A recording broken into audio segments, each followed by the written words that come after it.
शेतकऱ्यांच्या संपूर्ण कर्जमुक्तीसाठी, शेतमजुरांच्या हक्कासाठी, दीनदलित वंचित दिव्यांगाच्या हक्कासाठी गेल्या 4 दिवसापासून राष्ट्रसंत तुकडोजी महाराजांच्या या पावन भूमीमध्ये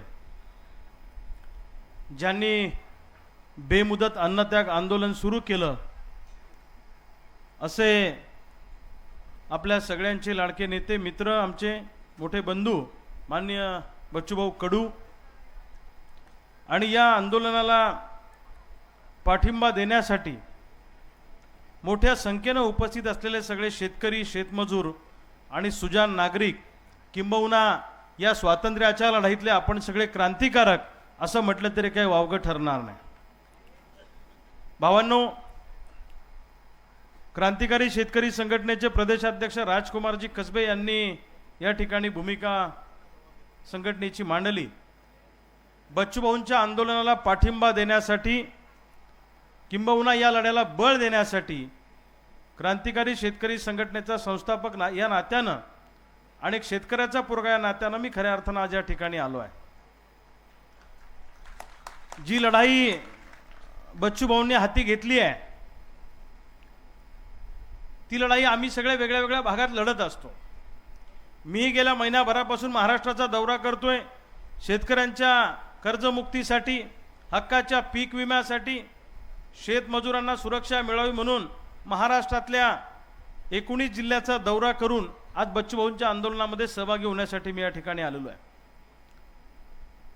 काय झालं, या राज्यामध्ये शेतकरी पोरका झालेला आहे. शेतकऱ्यांना असं वाटतं की आता आमचा कोणी वाली नाही, आमच्यासाठी कोणी बोलणारा नाही, अशी भावना या राज्यातल्या शेतकऱ्यांची तयार झाली. आणि अशामध्ये बच्चूभाऊंनी एक आशेचा किरण, एक आश्वासक आंदोलन या उपोषणाच्या, अन्नत्यागाच्या माध्यमातून या ठिकाणी उभं केलं. काय आहे, आता मलाही चळवळीमध्ये 22 वर्ष झाले मी काम करतो. बच्चूभाऊंचा माझा खूप जवळचा स्नेह आहे. काय होतं, आम्ही उपोषणाला बसलो की सगळे लोक, परिवारासहित तुमच्यासारखे लोक आम्हाला समजावून सांगतात की आता शेवटचं उपोषण पुन्हा करायचं नाही, आणि आम्ही म्हणतो की आता हे शेवटचंच. पण नंतर ही सगळ्या लोकांवरचा अन्याय आणि हे सगळं बघितलं की मनामध्ये तिडीक येते, राग येतो, आणि मग पुन्हा आम्ही उपोषणाचा हत्यार बाहेर काढतो. मी तुम्हाला सांगतो, सगळ्यात कठीण आंदोलन जगाच्या पाठीवर जर काय असेल तर उपोषण आणि अन्नत्याग आहे. सगळ्यात कठीण आंदोलन. 2-4 जणांना नेऊन मारलं, ठोकलं, कपडे काढले, वरतून खाली फेकलं तर चालतंय, पण हे आंदोलन म्हणजे सगळ्यात कठीण आंदोलन आहे. त्यामुळे बच्चूभाऊंनी हा आंदोलनाचा अत्यंत कठीण मार्ग या ठिकाणी पत्करलाय. मी त्यांना सल्ला देण्याइतका अजिबात मोठा माणूस नाही, कारण मी पण असं सातत्यानं करत असतो. माझ्या घरचे तर माझ्याकडून शपथ घालून घेतात की शपथ सांग आता पुढे उपोषण करणार नाही. आणि बच्चूभाऊंचं आंदोलन, उपोषण हे अत्यंत प्रामाणिकपणे असतं. आज महाराष्ट्रातला शेतकरी मरणाच्या दारात उभा आहे. रोज दिवसाला 10 शेतकरी आत्महत्या करतायत, असं खुद्द एका कॅबिनेट मंत्र्यांनी विधानसभेच्या सभागृहामध्ये सांगितलंय. आणि असं असताना या राज्यातलं सरकार शेतकऱ्यांचं अस्तित्व संपवण्याच्या दिशेनं, चळवळी संपवण्याच्या दिशेनं निघालेलं आहे. इंग्रजांच्या पेक्षा सुद्धा भयंकर दादागिरी आणि दहशतीचं काम हे सरकार या ठिकाणी करत आहे. म्हणजे इंग्रज किमान ओळखू येत होते, गोरे होते. ही औलाद आपल्या शेजारचीच आहे, आपल्यासारखीच दिसती. आपलाच मावस भाऊ आहे, आपलाच साडभाऊ आहे, आपलाच भाडखाऊ तिथे जाऊन बसलाय. त्यामुळे समजत नाही हे आपला आहे का बाहेरचा आहे. ते आपल्यात आलं की आपल्यासारखं बोलतंय, तिकडे गेलं की तिकडच्यासारखं बोलतंय. त्यामुळं शत्रू नेमका आपल्याला कळत नाही. इंग्रज कसे होते, गोरे होते, त्यामुळे पटकन ओळखू येत होते. पण म्हणजे आपले जुने म्हातारे म्हणायचे, अजून सांगताय म्हातारं माझं, आणि बरं होतं बेटा ते इंग्रजी राज. म्हणजे इंग्रज पुरले पण ही औलाद पुरली नाही. आज या देशाचा अन्नदाता बळीराजा जर आत्महत्या करतोय, गळफास घेतोय, तरी हे सरकार काही करायला तयार नाही. रोम हा देश ज्यावेळी जळत होता त्यावेळी रोमचा राजा बिगुल वाजवत बसला होता, तशी आज या महाराष्ट्रातल्या सरकारची अवस्था आहे. महाराष्ट्रातला शेतकरी जळतो आहे, मरतो आहे, आणि सरकार मात्र मुंबईची महानगरपालिका कशी हातील, जिल्हा परिषद पंचायत समित्या कशा आम्हाला जिंकता येतील, आणि पैशाच्या जोरावर सरकार आम्हाला कसं बनवता येईल, आणि सत्तेतून पैसा आणि पैशातून सत्ता कशी मिळवता येईल, या दृष्टीने या सरकारचे प्रयत्न सुरू आहे. शेतकऱ्यांची अवस्था तर एवढी वाईट आहे की आपल्या पोरांचे लग्न सुद्धा व्हायला तयार नाहीत. मी तर कधी कधी म्हणतो, बच्चू भाऊ, तुम्ही अनेक वेळा भाषणातून म्हणता की हे शेतकरी एका ठिकाणी येत नाही, कशालाच आपण यांच्या नादाला लागलो. माझी बायको तुम्हाला नेहमी म्हणते की तू अंगणवाडीच्या बायकाची संघटना कर, पण यांच्या नादी लागू नको. अंगणवाडीच्या बायकांचा मोर्चा काढला की त्या मोर्चात बी येतात आणि 100 रुपये बी आणून देतात. तुम्ही 100 रुपये तर सोडा, पण तुम्हाला आणायचं असलं तर काय काय क्लुप्त्या आम्हाला कराव्या लागतात. मला कधी कधी वाटतं, बच्चू भाऊ, या बिना लग्नावाल्यांच्या पोरांची संघटना केली तरी ती मजबूत होऊ शकते आपल्याशी.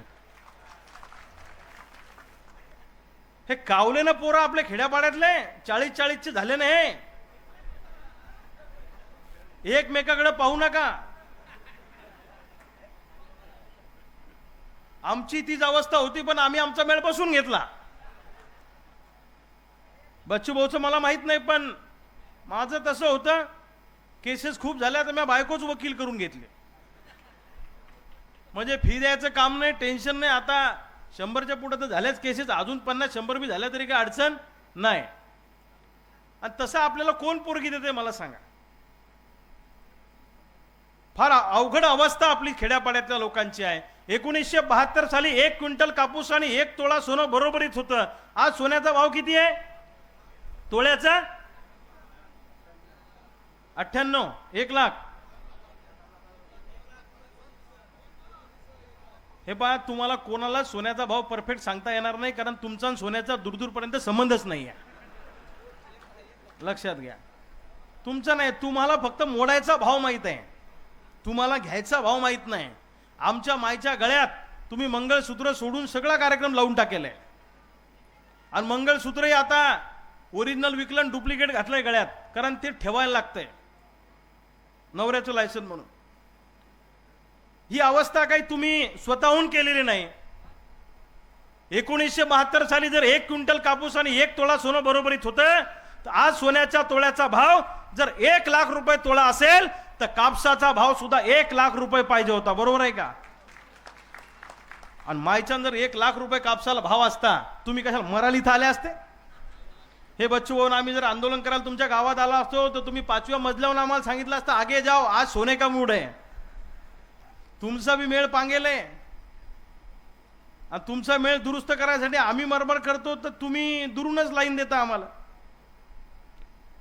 असं झालंय की बच्चू भाऊ एखाद्या प्रस्थापित राजकीय पक्षात राहिले असते तर आयुष्यभर मंत्री राहू शकले असते. बरोबर आहे का? मोठ्या पक्षात राहिले असते तर.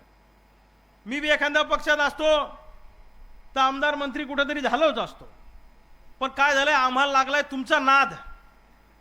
आम्ही तुमच्या नांदी येईन, तुम्ही दुसऱ्या याच्या नांदी आहे. मला सांगा, बच्चू भाऊला उपोषण करायची वेळ आली तर याला जेवढं सरकार जबाबदार आहे, तेवढे आपण सुद्धा जबाबदार आहे. लक्षात ठेवा. आपण कुठे शेतकरी म्हणून एकत्र येतो. जर समजा आम्ही म्हटलं की मुंबईला या सगळे जण येतात का? 5 लाख शेतकरी मुंबईला. आमचं कसं आहे, देरे हरी पलंगावरी. मी तर म्हणतो, मायची शपथ, तुमच्या सोयाबीनला 2,000 रुपये भाव भेटाव, तरी बी तुम्ही काय म्हणसान, ठेविले अनंत तैसेची राहावे, कुणी बी यावे ठोकून जावे. आमचं काही म्हणणं नाही, तुमचं चालू द्या. एक गोष्ट लक्षात ठेवा, छत्रपती शिवाजी राजांनी एक मर्दाची व्याख्या केलेली आहे. वटावर मिशी ठेवली, 2-4 लेकरं पैदा केले म्हणजे माणूस मर्द होत नाही. मग कुत्रीले बी 12-12 पिल्ले होते. मर्द म्हणजे कोण? छत्रपतींनी मर्दाची व्याख्या सांगितली. मर्द म्हणजे असा माणूस की ज्याच्यावर अन्याय होतो त्याला संरक्षण देतो आणि अन्याय करणाऱ्याच्या मुस्कड्यात लावतो, तो खरा मर्द असतो. ही छत्रपतींची व्याख्या आहे. मला तुम्हाला एक प्रश्न विचारायचा आहे.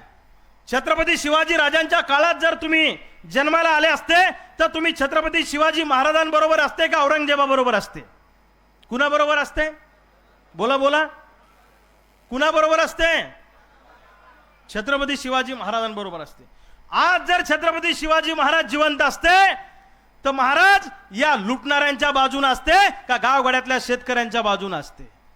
शेतकऱ्याच्या बाजूने असते. मग तुम्ही ठरवून घ्या तुम्हाला कुणाच्या बाजूने राहायचं आहे. आज आपल्यातले अनेक लोक या सत्ताधारी पुढाऱ्यांची हुजरेगिरी करतायत, सत्ताधारी पुढाऱ्यांची चमचेगिरी करतायत. ही जी चमचेगिरी करणारी सत्ता लोलूप मंडळी आहे ना, ही जर छत्रपती शिवाजी महाराजांच्या काळात असते तर हे सगळे औरंगजेबाच्या दरबारातले हुजरे असते. लक्षात ठेवा, हा इतिहास लिहिला जाणार आहे. ज्यावेळी बच्चू कडू मोजरीला तुकडोजी महाराजांच्या पवित्र ठिकाणी उपोषणाला बसले त्यावेळेचा इतिहास लिहिला जाणार आहे.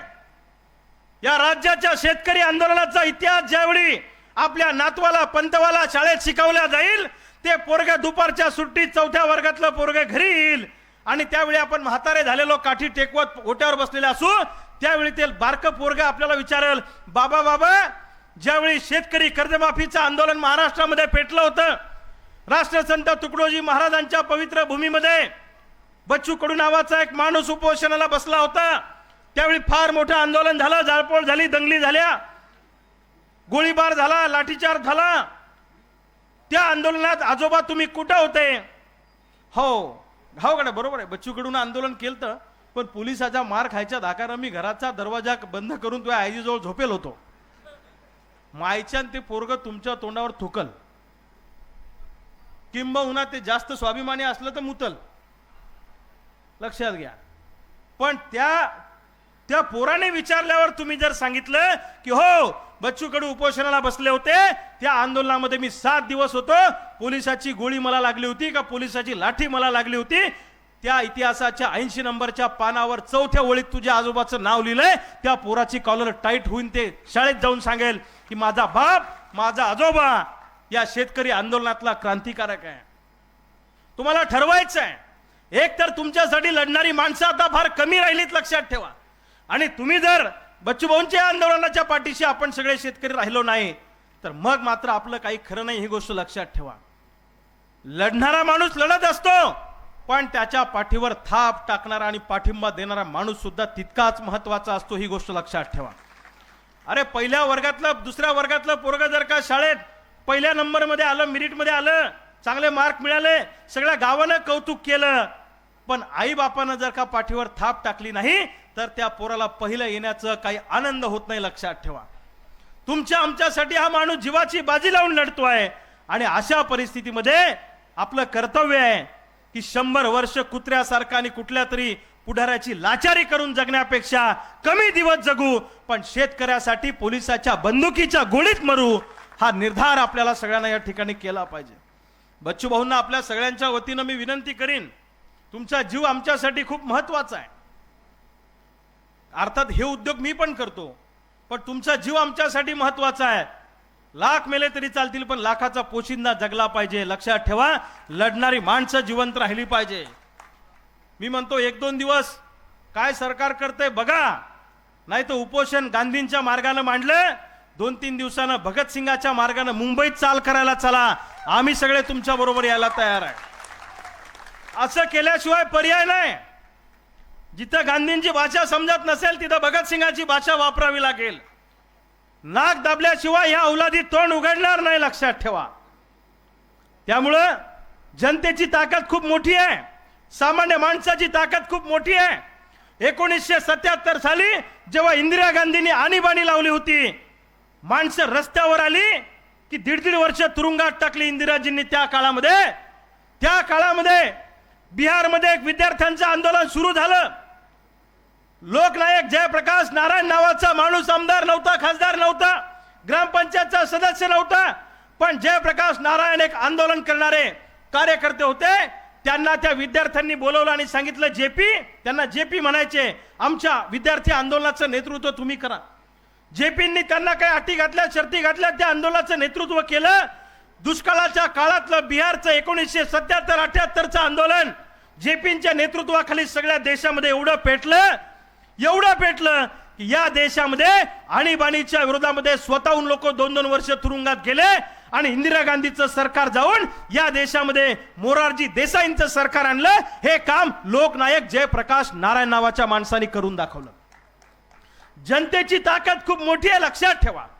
सामान्य जनतेची ताकद फार मोठी आहे. तुम्ही आम्ही जर ठरवलं ना तर या पुढाऱ्यांना रस्त्यावर सुद्धा आपण फिरू देऊ शकणार नाही, लक्षात ठेवा. आणि हे आंदोलन नुसते अमरावतीत होऊन चालणार नाही, तर अख्ख्या महाराष्ट्रातला शेतकरी ऊसावाला सुद्धा आला पाहिजे, कांद्यावाला सुद्धा आला पाहिजे, सोयाबीन कापूसवाले तर आपण आहेतच. त्यामुळे सगळ्या पिकाचा शेतकरी फक्त कर्जमाफीच्या मुद्द्यावर एका ठिकाणी येऊ शकतो. त्यामुळे महाराष्ट्रातल्या शेतकऱ्यांना मी आवाहन करतो आपल्या माध्यमातून की ही वेळ आहे आता भांडण्याची, ही वेळ आहे आता लढण्याची. सगळ्यांनी एकत्र या, सगळे मतभेद बाजूला ठेवू आणि या आंदोलनाचा आपण भाग होऊ. असं केल्याशिवाय पर्याय नाही. मरताव क्या नाही करता, तशी बी तुम्ही मरणारच आहे. मरणार म्हणजे आता आपल्यावर मरायचीच वेळ आलेली आहे. जो माणूस आत्महत्या करू शकतो तो माणूस कोणालाही मारू शकतो, लक्षात ठेवा. मरताव क्या नाही करता, तशी वेळ आज आलेली आहे.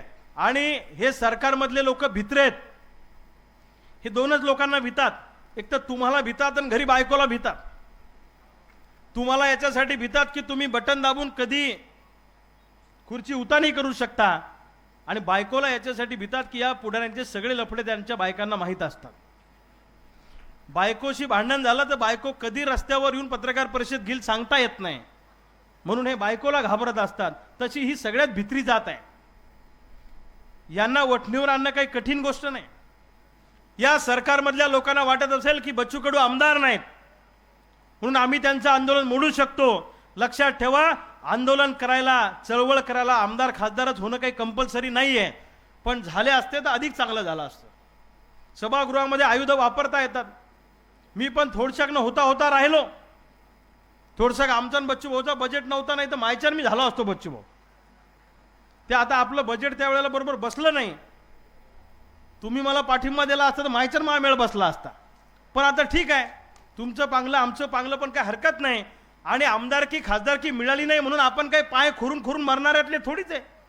आपला बाप काही आमदार नव्हता, आपला बाप काही खासदार नव्हता, आपला बाप काही मंत्री नव्हता, लक्षात ठेवा. त्यामुळं आमदार खासदार किती आहे, आमदार किती आहे महाराष्ट्रात? 288 विधानसभेच्या सभागृहात. वरच्या सभागृहात किती 78 का 77 आहे. पण तुम्हाला 50 आमदाराची नावं माहित आहे का हो? पण बच्चू कडूचं नाव 288 ला माहित आहे, 78 लोकांना माहित आहे. मी बी मंत्रालयात जातो, मायची शपथ, हे 5-25 आमदार बिल्ले लावून मला भेटून जाते. ते गेल्यावर मी विचारतो याचा मतदारसंघ कोणता आहे. आपल्याला काय माहिती आहे ते कुणीकडचं आहे. अहो एक दिवस मी एका घरी बसलो, आम्ही चहा घ्यायला, हे लय मोठे लोक बसले होते. एक बाजूला एक माणूस होता, ते मला म्हणे रवी भाऊ तुमचं जमायलाच पाहिजे होतं, तुम्ही चांगले मतं घेतले, थोडक्यात हुकला. हो ना म्हणलं, हुकला आमचं जरा लोकसभेला. म्हणलं तुम्ही कुठलचे काका? म्हणे मी आमदार हो ना म्हणे. आता अशी परिस्थिती आहे, तुम्ही आमदार असून जर महाराष्ट्रातला माणूस तुम्हाला ओळखत नसेल तर काय चाटायचं त्या आमदारकीला. मी सुद्धा बुलढाण्यात लोकसभेची निवडणूक लढलो. जसं बच्चू भाऊ मला वाटतं 2004 ला एकदा अपक्ष लोकसभेची निवडणूक लढले होते आणि थोड्या फरकाने पडले होते. तसंच आमचं तिकडे झालं. सुदाम काका देशमुखांना आदर्श डोळ्यासमोर ठेवून तुमचाच घेरून तुमचाच चुना आणि सुदाम काकाला निवडून आणा, असं काम आम्ही बुलढाण्याला लोकसभेला लढलो. लोकांनी मला 2.5 लाख मतं दिली आणि 4 मतदारसंघात मला लीड दिला आणि 2च मतदारसंघात माझा कार्यक्रम झाला. पैसे नव्हते ना, आणि समोरच्या उमेदवाराचा खर्च 100 कोटीच्या पुढे, आपला तर पुरा बी खर्च आम्ही भाऊ 1 कोटी बी नाही, आपला मेळच नव्हता. त्यामुळं पण ठीक आहे. पण तुम्हाला एक गोष्ट सांगतो, आपल्यासाठी लढणारी माणसं पण तिथं पाहिजेत. आणि राष्ट्रसंत तुकडोजी महाराज गाडगे बाबांचा विचार खऱ्या अर्थानं चळवळीच्या माध्यमातून जिवंत ठेवण्याचं काम बच्चू भाऊंनी केलेलं आहे. त्यामुळे मला त्यांचं मनापासून कौतुक वाटतं प्रत्येक वेळी. बच्चू भाऊंनी काय केलं? प्रस्थापितांच्या विरोधात सामान्य घरातला फाटका पोरगा सुद्धा कुणालाही टक्कर देऊ शकतो, हा संदेश तुमच्या चळवळीच्या आणि राजकारणाच्या माध्यमातून तुम्ही दिला. बुलढाण्यामध्ये मी लढलो, माझा पराभव जरी झाला असला तरी मला आनंद काय आहे, 100 कोटी खर्च करणाऱ्या आणि 7-7 वेळेस आमदार असणाऱ्या, 4-4 वेळेस खासदार असणाऱ्या माणसाला मी गल्ली बोळात फिरवलं आणि 2.5 लाख शेतकऱ्यांची एकी करून दाखवली. याच्यात मला आनंद आहे, मला याच्यात आनंद आहे. मला काय हरलं जिंकलं आपलं काय जातंय. मला एकदा लाल दिवा मिळाला होता, बच्चू भाऊलाही मिळाला होता. मी लाल दिव्याचा राजीनामा देऊन एसटीने गावाकडे आलो, त्यांना माहित आहे सगळं. त्यामुळे आमचा जीव तिथं करमत नाही. काय आहे, सीता म्हणजे कोण? नांगरता नांगरता सापडलेली भूमिकन्या या रावणानं आपल्या सीतेचा भाव मुंबई दिल्लीत नेला, म्हणून हनुमान म्हणून या आमदारा खासदाराला आपण तिथं पाठवतो की सीता शोधून आणा. हे तिकडे गेले, त्या रावणाच्या लंकेत सोन्याची लंका पाहून तिकडच झाले, इकडे आलेच नाही वापस. असे वापस येणारे बच्चूभाऊंसारखे फार कमी लोक आहेत, लक्षात ठेवा. त्यामुळं बच्चूभाऊंसारखी लढणारी माणसं आपण जपली पाहिजे. ज्याचा उल्लेख तुम्ही इथं बोलताना केला की राकेश टिकेत यांनी सांगितलं की चळवळीतल्या लोकांना जपा. तुम्हाला मी पुढचं सांगून ठेवतो, या सरकारला संघटना सगळ्या संपवायच्या आहेत येणाऱ्या काळामध्ये. यांना शहरी नक्षलवादाच्या नावाखाली एकही संघटना महाराष्ट्रात जिवंत ठेवायची नाही आहे. आंदोलन करणारा एकही माणूस जिवंत असता कामा नये. आता फक्त ते आंदोलन करणाऱ्यांना चळवळीवाल्यांना विकत घेऊ शकले नाही, लक्षात ठेवा. बाकी सगळे त्यांना विकत मिळतात. त्यामुळं चळवळी संपता कामा नये, संघटना संपता कामा नये. ही जबाबदारी तुमची आमची आहे, लक्षात ठेवा. त्याच्यासाठी वेळ प्रसंगी शहीद व्हायची वेळ आली तरी चालेल, पण हा लढा थांबता कामा नये. अशा पद्धतीने आपल्याला सगळ्यांना पुढे जावं लागणार आहे. आणि स्वातंत्र्य काय फुकट मिळत असतं का?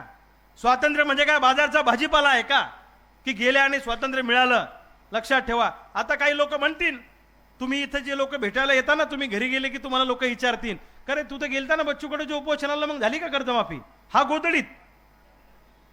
काही लोक आम्हाला विचारतील, मग ते बच्चूकडे उपोषणाला बसले तर मग जसं जमन का कर्जमाफीचं? मी म्हणलं तू झोप गोधडीत, मग बरोबर जमन ते. देरे हरी पलंगावरी होणार नाही, प्रत्येकाला रस्त्यावर यावं लागेल. बच्चू कडू भाऊ काय साऊथची हिरो आहे का? एक फाइट में 10 लोगों को गिरा दिया. त्यांच्या हातात काय जादूची कांडी आहे का? तुमची आमची ताकद त्यांच्या बरोबर उभी राहिली. आंदोलनाबरोबर जर का आपण उभे राहिलो तर निश्चितपणे 100% या सरकारमधल्या मंत्र्यांना आपण झुकू शकतो. बरं, आता मला सोपं थोडं याच्यासाठी वाटतंय की जिल्हा परिषद पंचायत समितीच्या निवडणुका डोळ्यासमोर आहेत, बरोबर की नाही? मला वाटतं बच्चू भाऊ एक अभियानच हाती घेतलं पाहिजे. जो कर्जमुक्ती की बात करेगा वही झडपी में राज करेगा. नाही तर या चोट्याला गावात बी येऊ देऊ नका. मायची शपथ, गावागावात शपथा घेतल्या पाहिजे आपण की जो कर्जमुक्ती करणार नाही, सरकारमधले लोक करणार नाही, तर झेडपीला तुम्हाला मतदान नाही, पंचायत समितीला नाही, महानगरपालिका नाही. जमन का? जमन का? नाही तर हो, मुठभर चिवडा, घोडभर दारू, वाटीभर रसान, 5 वर्ष बोंबलत बसा. मग बसवा बच्चू भाऊ उपोषणाला आणि तुमचा चालला कार्यक्रम. अरे चोट्टे जे चेहरे माहीत नव्हते, ज्याने कधी मोर्चा काढला नाही, ते आमदार झाले रजा व्हायच्या. हो ना, खासदार बी असे झाले ज्याचा थोबाड जिंदगीत पाहिलं नाही कोण. कुणी दिल्लीहून येतो इकडे खासदार होतोय, कुणी मुंबईहून येतो इकडे आमदार होतोय, आणि आम्ही काय घंटे हलवत बसायचे का मग? अरे आमचे बी शेतकऱ्याचे पोरं गेले पाहिजे ना सभागृहामध्ये. तुम्ही बी आता तुम्हाला वाईट नका वाटू देऊ, तुम्हाला बी बारका गडी चालत नाही आमच्यासारखा, तुम्हाला बी मोठाच लागतोय. गबऱ्या मालवाला यायला पाहिजे, गबऱ्या. आम्ही काय कमी आहे का? अरे आम्ही तुमच्या सगळ्या बाबतीत मरायला तयार आहे रजाओ. पण आपले बी लोक असे, तुम्हाला सांगतो महाराष्ट्रात शेतकऱ्यांची संख्या किती हो? 25% बी शेतकरी एकत्रित आले तर तुम्हाला उपोषणाला बसायची वेळ येत नाही. बरोबर आहे का चूक आहे? नुसतंच बरोबर आहे म्हणू नका, हे आपल्याला करावंच लागणार आहे. आणि पैशात मतं विकत घेण्याचा जो कार्यक्रम चालू आहे, याच्यामुळे या लोकांची हिंमत वाढली आहे. फार कठीण परिस्थिती आहे. याच्यासाठी चळवळ आणि आंदोलन टिकलं पाहिजे, एवढं डोक्यात ठेवा. नाही तर काही लोक निगेटिव्ह असतात, आंदोलन करून कुठे जमते का, आणि मोर्चे काढून कुठे होत असते का, मग उपोषण करून कुठे होत असते का, मग काय करून होत असते? हे करावंच लागणार आहे. स्वातंत्र्य सुद्धा आंदोलनातून मिळालेलं आहे. या देशाला इंग्रजांना जायला 150 वर्ष लागले. शेतकऱ्यांचा लढा हा काही काल परवा 10-20 वर्षात तयार झालेला लढा नाहीये. महात्मा फुलेंनी सुद्धा शोषणाच्या विरोधात लढाई केली. स्वर्गीय शरद जोशी साहेबांनी सुद्धा आयुष्य उद्ध्वस्त केलं शेतकऱ्यांसाठी. पण शरद जोशींनी काय केलं लोक असं म्हणतात, मी सांगेन, शरद जोशींनी गाववाड्यातल्या शेतकऱ्याला पुढाऱ्यांच्या डोळ्यात डोळे टाकायला शिकवलं, त्यांना जा विचारायला शिकवलं, लढायला शिकवलं. हे काम चळवळीनं केलेलं आहे, लक्षात ठेवा. बच्चू भाऊंसारखे आमच्यासारखी लोक या लोकांना का चालत नाही तुम्हाला माहित आहे का? आम्ही तुम्हाला तुमची लिडरशिप पुढे आणतो. आता प्रत्येक गावात एक सत्ताधारी पक्षाचा गट आहे, एक विरोधी पक्षाचा गट आहे, त्यात आमचा 3रा गट आम्ही उभा केला. त्याच्यामुळे आम्ही चालत नाही. फाटक्या घरातली 2 एकरावाली मजुरी करणारी पोरं जर गावात नेते होत असतील तर कोणत्याही प्रस्थापित पुढाऱ्याला चालणार नाही, म्हणून हे लोक आमचा काट करतात. पण आमचं काय धुऱ्यावरून भांडण आहे का? आता मला बी लोकसभेला पाडायला, जसं तुम्हाला पाडायला सगळे एक आले तसे मला बी लोकसभेला पाडायला सत्ताधारी तर आलेच आले, पण विरोधी बी आले. त्या विरोधी पक्षाला असं वाटतंय एकदा हा झाला तर 25 वर्ष हा उरावरून उठणार नाही. म्हणजे सत्ताधारी पक्षापेक्षा जास्त भीती आमच्या लोकांची विरोधी पक्षाला बी वाटती. लय कठीण परिस्थिती आहे. त्यामुळं आपली लढाई आपल्याला करावी लागणार आहे. कोणी दिल्लीहून येणार नाही, कोणी मुंबईहून येणार नाही, कोणी सेलिब्रिटी येणार नाही. आपले सेलिब्रिटी हेच आहेत, आपणच आपले सेलिब्रिटी आहे. आणि हे आंदोलन आपल्याला अतिशय ताकदीनं नेटानं पुढे न्यावं लागेल. आंदोलन उभं करणं हे काही साधं सोपं काम नाही, लक्षात ठेवा. याला प्रचंड कष्ट करावे लागतात. आणि शेतकऱ्याचं आंदोलन हे काही जाती धर्माचं आंदोलन नाहीये. जातीसाठी तर एका मिनिटात लोक रस्त्यावर येतात. हिंदू खतरे में है, लोक काढतात आमचे पोरत तलवारी. दिल्ली से कोई तो भी बोलता है कि मुसलमान खतरे में है, बंबई से कोई तो भी बोलता है हिंदू खतरे में है. निकालो तलवारें, चलो हिंदू खतरे में, मुसलमान खतरे में. कधी आले खतरे में? आम्ही त्याच्या घरी शिरखुर्मा खायला जातो, दिवाळीचं फराळच करायला ते आमच्या घरी येतात. आम्ही त्याच्या कामाला जातो, ते आमच्या कामाला येतात. निवडणूक आली की हिंदू खतरे में येतोय, मुसलमान खतरे में येतोय. आणि शेतकरी खतरे में आला तर कोणी विचारायला तयार नाही. ही शरद जोशी म्हणायचे की ज्या ज्या वेळी शेतकऱ्यांचं आंदोलन उभं राहतं त्या त्यावेळी जातीयवादी गिदाडं घिरट्या घालून येऊ द्या त्यांना, ते हिंगोलीहून आलेत पाठिंबा द्यायला. ज्या ज्या वेळी शेतकऱ्यांचं आंदोलन उभं राहतं त्या त्यावेळी जातीयवादी गिदाडं घिरट्या घालून ही आंदोलनं संपवायचा प्रयत्न करत असतात, लक्षात ठेवा. त्यामुळं या जातीवादी गिधाडांना या आंदोलनापासून दूर ठेवून शेतकऱ्याचा कट्टरवाद घराघरामध्ये तयार झाला पाहिजे. आणि शेतकऱ्यांच्या पोरांनी भगतसिंगाचा आणि क्रांतिसिंह नाना पाटलाचा अवतार घेऊन या स्वातंत्र्याच्या लढाईमध्ये उतरलं पाहिजे, अशी विनंती करायला खऱ्या अर्थानं मी आज या ठिकाणी आलेलो आहे. आतून पेटलो पण हळुवार बोलतो मी, आतून पेटलो पण हळुवार बोलतो मी, काही विशेष नाही व्यवहार बोलतो मी, बेमान जाहलेला एक एक नाग ठेचू, येत्या नव्या युगाचा निर्धार बोलतो मी, येत्या नव्या युगाचा निर्धार बोलतो मी. भावांनो, हा एल्गार हा निर्धार पक्का करूया, हे आंदोलन मोठे करूया. आणि या सरकारच्या मानगुटीवर बसून कर्जमुक्ती मिळवल्या, कर्जमाफी नाही, कर्जमुक्ती. माफी मागायला आपण चूक केलेली नाही. आमच्या विजूभाऊला माहित आहे, जेव्हा पिकलं तेव्हा लुटलं, आता देणं घेणं फिटलं. सरकारनं काय केलं? आपल्याच खिशावर दरोडा घातलाय. म्हणजे आमच्या खिशावर दरोडा घातला आणि ताई त्याच्यातले 1,500 तुम्हाला दिले लाडक्या बहिणीला. आमच्या खामगावच्या बाजारात आमच्या बुलढाण्याचा एक माणूस सोयाबीन विकायला आला. 50,000 रुपयाची त्या म्हाताऱ्या माणसानं सोयाबीन विकली आणि बस स्टँडवर त्याचा खिसा हाणला. तो माणूस रडत बसला. सगळी गर्दी जमा झाली. कस काय झालं, कुणीकडे चोर गेला, चोर इकडे गेला, चोर तिकडे गेला. एवढ्या गर्दीत एक सज्जन माणूस पुढे आला आणि त्या माणसानं 500 रुपये काढून त्या शेतकऱ्याला दिले आणि सांगितलं, हे भाड्याला ठेव, जेवायला ठेव आणि माझा मोबाईल नंबर घ्या काका, आणि काही अडचण असली तर मला फोन करा. म्हातारा माणसाला बरं वाटलं. त्याला वाटलं जेवायची सोय झाली, भाड्याची सोय झाली. घरी गेला, म्हातारीला सांगितलं आपल्या दोघांची मेहनत पूर्ण वाया गेली. वर्षभर आपण दोघांनी शेतात केलेली मेहनत वाया गेली. चोरानं 50,000 रुपये खिशातले चोरून नेले खामगावच्या बस स्टँडवर. पण एक देव माणूस मला भेटला, त्या माणसाला मला खिशातले 500 रुपये काढून दिले. माझं जेवण झालं आणि मी घरापर्यंत येऊ शकलो नाही तर मला पायी यावं लागलं असतं. त्या माणसाला आपल्या घरी आपल्याला जेवायला बोलवायचं आहे असं त्या म्हातारीला सांगितलं. आणि 4 दिवसानं त्या म्हाताऱ्याला कळलं, ज्यानं भाड्याला 500 रुपये दिले होते त्यानंच 50,000 खिस्सा हाणला होता. आलं का तुमच्या ध्यानात? लागली का लाईट? ताई, आमच्या सोयाबीनवर यानं दरोडा घातला, आमच्या कापसावर दरोडा घातला आणि त्याच्यातले 1,500 काढून तुम्हाला दिले. बरोबर आहे का? तसा धंदा हा सुरू आहे. म्हणजे लाखानं हाणायचं आणि 1,500 बहिणीला द्यायचं. मला सांगा, सरकारच्या तिजोरीत पैसे नाही म्हणून आमदारा खासदाराचे पगार थांबले का? मंत्र्यांचे पगार थांबले का? मंत्र्यांवर होणारा सरकारी खर्च थांबला का? अजिबात नाही. जर सरकारच्या तिजोरीत पैसा नाही, महाराष्ट्र संकटात आहे, तर 5 वर्ष एकाही आमदारा खासदाराला, कलेक्टरला आणि सचिवाला पगार देऊ नका. 5 वर्ष त्यांना तसं जगू द्या जसं आम्ही जगतोय.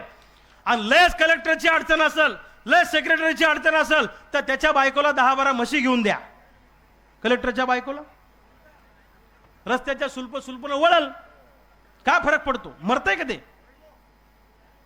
सांगायचं तात्पर्य असं, की आम्हाला पैसे द्यायचे असले की तुमच्या तिजोरीत पैसे नसतात आणि आमदार खासदारांचे पगार करायला मात्र तुमच्याकडे पैसे असतात. आज संध्याकाळी आम्ही पंजाबराव देशमुख साहेबांच्या गावामध्ये पापळ गावामध्ये शेतकऱ्यांची प्रचंड मोठी सभा त्या ठिकाणी कर्जमुक्तीच्या मुद्द्यावर घेतलेली आहे. आज अमरावती जिल्ह्यातच आम्ही शेतकऱ्यांना भेटतोय आणि या आंदोलनाला बळकटी कशी मिळेल या दृष्टीने आम्ही प्रयत्न करणार आहे. राह में खतरे बहुत है, ठहरता कौन है. राह में खतरे बहुत है, ठहरता कौन है. मौत कल क्यों आज आ जाए, डरता कौन है. तेरे लश्कर के मुकाबिल मैं अकेला हूं मगर फैसला मैदान में होगा, मरता कौन है. फैसला मैदान में होगा, मरता कौन है. धन्यवाद. जय हिंद, जय विदर्भ.